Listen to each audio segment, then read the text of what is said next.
बच्चों, कैसे हैं आप सब। आज हम क्लास 10th की साइंस की वर्कशीट नंबर 49 करेंगे, जिसकी डेट है 29 अक्टूबर 2020। ये वर्कशीट आपकी कुछ दिन के गैप के बाद आई है, क्योंकि आपकी छुट्टियां पड़ गई थी। तो चलिए शुरू करते हैं। आज हम एनसीईआरटी का चैप्टर नंबर 9 शुरू करेंगे, जिसका नाम है हेरिडिटी एंड एवोल्यूशन। बहुत ही इंटरेस्टिंग चैप्टर है और आपको इसे बहुत ध्यान से समझना पड़ेगा। तो चलिए शुरू करते हैं। और उससे पहले अगर आप मेरे इस चैनल पर नए आए हैं तो इस चैनल को सब्सक्राइब ज़रूर कर दें और वीडियो को लाइक भी ज़रूर करें। सबसे पहले हम बात करते हैं हेरिडिटी की। हेरिडिटी का मतलब क्या होता है? तो देखिए, the transmission of traits and characteristics from one generation to the other और from parents to their offspring. मतलब हम जानते हैं ये वाली बात। देखो, जैसे हमारे माता पिता होते हैं वैसे ही तो हम होते हैं। उनके जैसी शक्ल सूरत, उनके जैसी हाव भाव, उनके जैसी बॉडी स्ट्रक्चर, मीन्स हम जो है अपने माता पिता के जैसे होते हैं, मिलते जुलते होते हैं। तो मतलब माता पिता से जो कुछ कैरेक्टर्स हैं वो हमारी बॉडी में ट्रांसफ़र होते हैं। इसी प्रोसेस को हम बोलते हैं हेरिडिटी, यानी कि the transmission of traits and characteristics. Traits या कैरेक्टरिस्टिक्स मतलब गुण जो होते हैं हमारे, ठीक है ना, एक जनरेशन से दूसरी जनरेशन में ट्रांसफ़र होते हैं या पेरेंट्स से उनके बच्चों में ट्रांसफ़र होते हैं। इसको हम क्या बोलते हैं? हेरिडिटी कह देंगे। अगला आता है वेरिएशन। अब मुझे एक बात बताओ, क्या बिल्कुल हम अपने पेरेंट्स जैसे होते हैं? नहीं, उनके जैसे होते हैं, लेकिन कुछ डिफरेंसेस भी आते हैं, थोड़ा फ़र्क भी होता है। इसी को हम बोल देते हैं वेरिएशंस। तो वेरिएशन क्या होता है? The difference between the characters और traits among the individuals of the same species are called variation. Means आप हो और आपका मान लो कोई फ्रेंड है तो दोनों ह्यूमंस ही, लेकिन दोनों के आप देखेंगे शक्ल सूरत, हाव भाव और आदतें अलग अलग हैं, क्योंकि एक ही स्पीशीज़ में क्या है, कुछ वेरिएशन आया है, कुछ चेंजेस आए हैं, और ये अपने माता पिता से ही मिलते हैं। ठीक, आगे देखते हैं। अब हम आगे हमें पहले ये वाला पार्ट पढ़ना है। तो देखेंगे इसमें in eukaryotic cells genetic material is present in nucleus in chromosomes. हम बात करेंगे सबसे पहले जेनेटिक मटेरियल की। तो यूकैरियोटिक सेल्स के न्यूक्लियस में हम क्या देखते हैं? यूकैरियोटिक सेल्स के न्यूक्लियस में हम ये देखेंगे कि उनमें क्रोमोसोम्स प्रेजेंट होते हैं।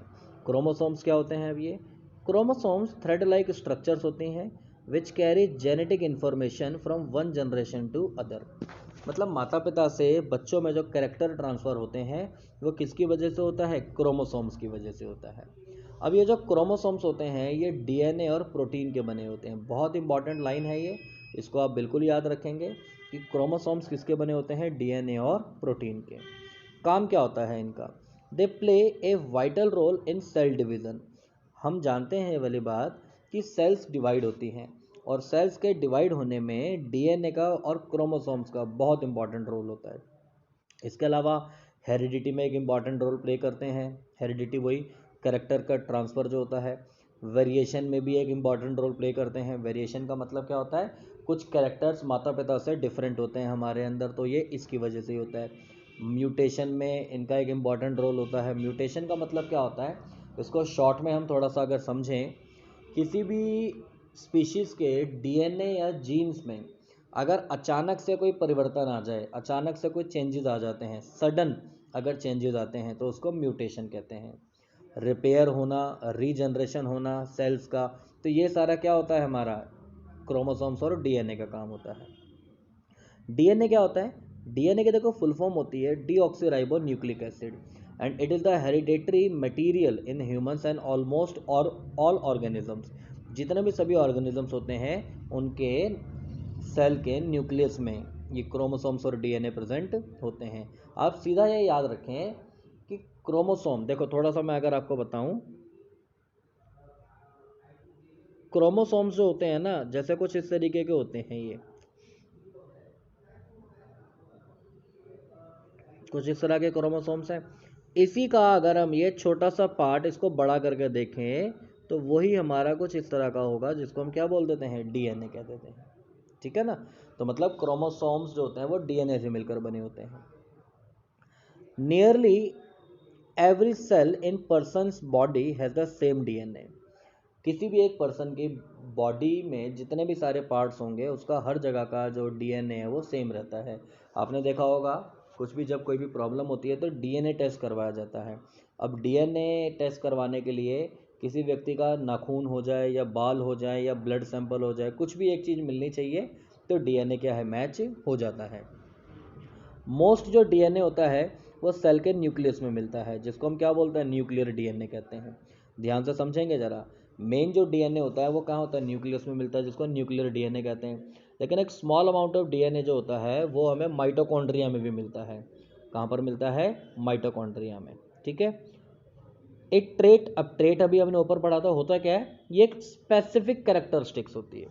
कैरेक्टरिस्टिक्स का मतलब मैंने बताया था गुण जो ट्रांसफर होते हैं। ट्रेट मतलब कोई स्पेसिफिक कैरेक्टरिस्टिक्स ट्रांसफर होती है अगर, ठीक है। And traits can be determined by genes और द एनवायरनमेंट और more commonly by the interactions between them. ठीक है। नेक्स्ट अब हम देखेंगे इसके बाद जीन्स के बारे में और डीएनए वगैरह के बारे में कुछ बता रखा है। और हमें ये आप डायग्राम यहाँ पर देख सकते हैं, जैसे ये सेल है, सेल्स के न्यूक्लियस में क्या है, क्रोमोसोम्स, और क्रोमोसोम्स किससे मिलकर बना है, डीएनए से। ठीक। तो यहाँ देखेंगे अब हम जीन्स क्या होते हैं। Genes are basic and functional unit of heredity. Heredity की जो बेसिक और फंक्शनल जो यूनिट होती है, मतलब काम करने वाली यूनिट जो होती है, जिसकी वजह से ये सारा ट्रांसफ़र हो पाता है कैरेक्टर्स का, वो जीन्स होती है। And genes make up our DNA structure. Genes से मिलकर ही क्या बनता है, डीएनए। ये कहते हैं कि डीएनए के अंदर क्या होते हैं, जीन्स होते हैं।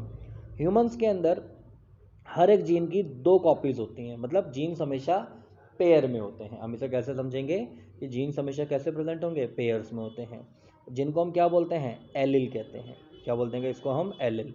One from each parent. जो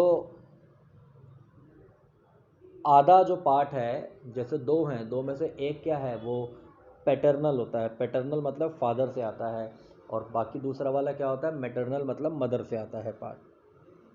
These alleles of a genes are responsible for the variations and uniqueness of each individual।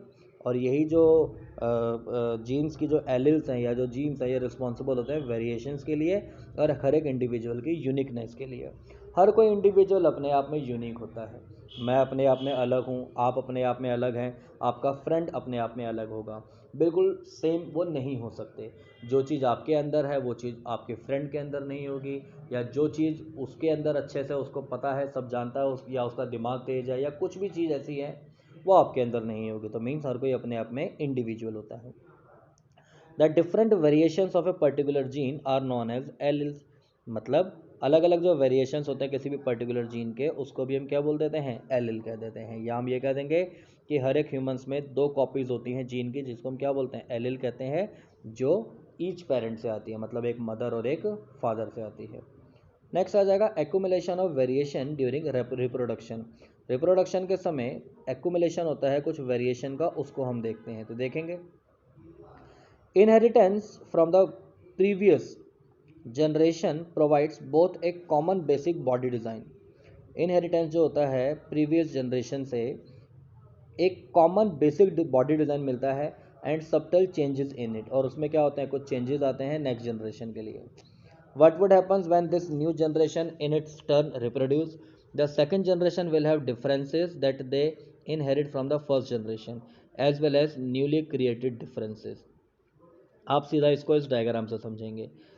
जैसे हम इसको एक एग्जांपल से समझ सकते हैं, आपको यहाँ पर दे रखा है, मान लीजिए ये कोई एक ऑर्गेनिज्म है, ऊपर एक ऑर्गेनिज्म आपको दिखा रखा है। हम एसेक्सुअल रिप्रोडक्शन की बात कर रहे हैं अभी। इससे कोई 2 प्रोजेनी प्रोड्यूस हुई, कोई बैक्टीरिया है, 2 में डिवाइड हुआ। तो यहाँ पर आपको बता रखा है कि थोड़ा थोड़ा उसमें क्या हुआ, डिफरेंस आया। उससे कोई और प्रोजेनी बनी, तो उसमें भी आप देख सकते हैं बहुत छोटा मोटा क्या है, डिफरेंस उसमें आ सकता है एसेक्सुअल में। लेकिन अगर हम सेक्सुअल की बात करेंगे तो उसमें बहुत ज़्यादा डिफरेंस आता है। Figure 1 would represent the situation if a single individual reproduces, as happens in asexual reproduction. If one bacterium divides and then the resultant 2 bacteria divide again, the 4 individual bacteria generated would be very similar. There would be only very minor differences between them generated due to small inaccuracies in DNA copying. However if sexual reproduction is involve, लेकिन अगर sexual reproduction होगा even great diversity will be generated, तो इसमें और ज़्यादा diversity हमें देखने को मिलेगी, वेरिएशन देखने को मिलेगा। Do all these variation in a species have equal chances of surviving in the environment in which they find themself. ये पूछ रहा है क्या ये जितने भी वेरिएशन है किसी भी स्पीशीज़ में, क्या ये इन्वायरमेंट में सर्वाइव करने के इनके इक्वल चांसेस होंगे? बिल्कुल भी नहीं। Depending on the nature of the variation different individual would have different kind of advantages. तो वेरिएशन के नेचर के ऊपर डिपेंड करते हुए डिफरेंट इंडिविजुअल्स के एडवांटेजेस भी क्या होंगे? डिफरेंट होंगे। Bacteria that can withstand heat will survive better in A heat wave. अलग अलग ऑर्गेनिज्म का इन्वायरमेंट पे भी डिपेंड करता है। जैसे बैक्टीरिया, कुछ बैक्टीरिया ऐसे होते हैं जो बहुत ज़्यादा हीट में सर्वाइव कर सकते हैं, है ना। और some variation do not help the organism to adjust to changes in the environment and they may die and become extinct.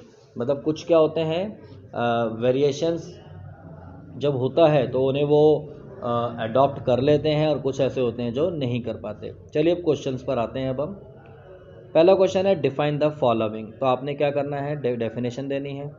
पहला क्वेश्चन है हेरिडिटी, तो हेरिडिटी का आंसर आपने अभी स्टार्टिंग में ही पढ़ लिया था, तो यही आपको डेफिनेशन इसकी पूरी लिख देनी है। नेक्स्ट है वेरिएशन, वेरिएशन की भी डेफिनेशन आपको यहाँ पर मिल जाएगी। अगला अब हम देखते हैं डीएनए। अब डीएनए के बारे में आपको बताना है, तो डीएनए के बारे में ये लिख देंगे यहाँ से। डीएनए यानी deoxyribo nucleic acid is a hereditary material in humans and almost all the organisms. ठीक है, डेफिनेशन अगर पूछी है तो आप यहाँ तक इसको लिख देंगे। अगर आपको और ज़्यादा डिटेल में लिखना हो तो यहाँ पर आप इसको यहाँ तक लिख सकते हैं। ठीक, नेक्स्ट है हमारा क्वेश्चन क्रोमोसोम्स, ट्रेट और जीन्स। क्रोमोसोम्स की डेफिनेशन हमें यहाँ पर मिल जाएगी बहुत ईजिली, तो समझ में तो आपको सब कुछ आ ही रहा होगा। क्रोमोसोम्स क्या होते हैं? थ्रेड लाइक स्ट्रक्चर्स होते हैं which carry genetic information from one generation to other and chromosomes made up of DNA and protein. ये लाइन भी जरूर लिख देना। ठीक है, तो ये इसका आंसर हो गया। अगला हमें बताना है ट्रेट्स और जीन। तो ट्रेट क्या होता है? यहाँ हमें देखने को मिल जाता है एक स्पेसिफिक कैरेक्टरिस्टिक्स होती है किसी भी ऑर्गेनिज्म की। और जीन्स क्या होते हैं? जीन्स भी अभी हमने पढ़ा था। जीन्स यहाँ पर आप देखेंगे ये चीज़, तो यहाँ हमें जीन्स देखने को मिल जाते हैं। ये डेफिनेशन है यहाँ से।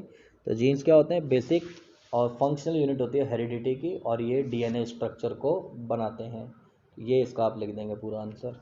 ठीक है, तो बच्चों आपको अगर ये वीडियो पसंद आ रही है तो इस वीडियो को आप लाइक ज़रूर करें और चैनल को सब्सक्राइब ज़रूर करें अगर आप इस चैनल पर नए आए हैं तो, और अपने फ्रेंड्स के साथ भी इसको शेयर ज़रूर करें। नेक्स्ट क्वेश्चन है हमारा if A trait A exist in 10% of a population of an asexually reproducing species, ठीक है, and trait B exist in 60% of the same population। trait B जो है वो क्या है? 60% सेम पॉपुलेशन में है, तो which trait is likely to have arisen earlier। तो इसमें आप देखेंगे trait A जो है वो एग्जिस्ट करता है 10% population of asexually reproducing species, जबकि ट्रेट बी जो है वो 60% में है। तो which trait is likely to have arisen earlier? कौन सा ट्रेट हमें जल्दी अराइज होगा? तो इसका आंसर आप क्या लिखेंगे? Trait B will arise earlier, क्योंकि ट्रेट बी जो है वो हमारा ज़्यादा परसेंटेज में है, तो इसका आंसर आ जाएगा हमारा ट्रेट बी। इसमें कोई रीज़न आपको नहीं देना, तो आप डायरेक्टली लिख सकते हैं trait B will arise earlier. तो उम्मीद है बच्चों आपको ये अच्छे से समझ में आ गई होगी। अगर कोई डाउट हो आपका, कोई कन्फ्यूज़न हो, तो आप कमेंट सेक्शन में मुझसे पूछ सकते हैं। Thank you so much.